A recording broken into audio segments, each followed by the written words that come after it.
भाई जब बाबा मरीज गए हैं तो पहले दी है का होई और भैया मालिक अरे लया इनके सब मुंह सुखान है जब बनवे खवाई दो हाथा का भीख नहीं मांगे थे तब वैसे मांगे थे ए भैया हरे हरे कुछ को दरिया हम काटे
तो फिर कहा गया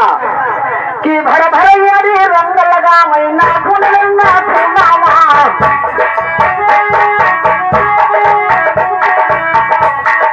भैया सुन लो भैया सब है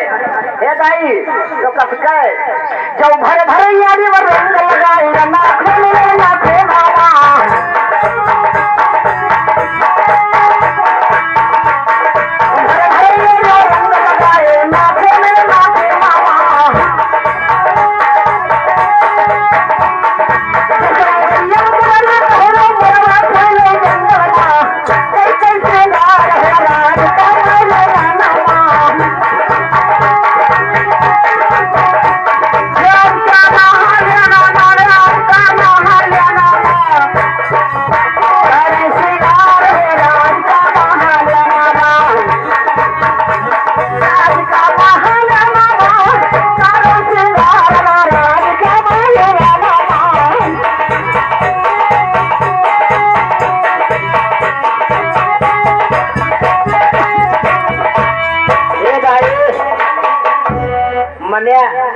भर भर यारी रंग लगा देना चाहिए